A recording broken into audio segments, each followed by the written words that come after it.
And what's really interesting is oftentimes the clearest skies come right after a storm passes through. And it got me thinking about it this morning as I'm looking at the sky and it's just blue, the sun is shining. You wouldn't have known that we had a storm last night. And it had me think about the different phases of a storm.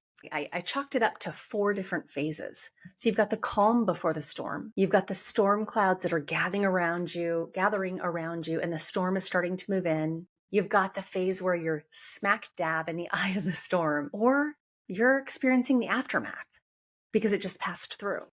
And so when you think about life in a way of phases of storms, I'm curious, what phase are you in right now? When you think about the calm before the storm, you think about a sense of unusual quietness or peace in your life. But yet there's like a sudden feeling of unease or anticipation.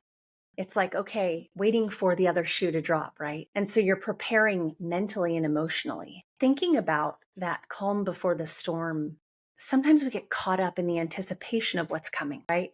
And we don't actually embrace the peace while it lasts. And I think that is one of the lessons in that first phase of the calm before the storm is really trying to enjoy the current moment without the anxiety about the future. Looking at that time as maybe it's a moment for self care.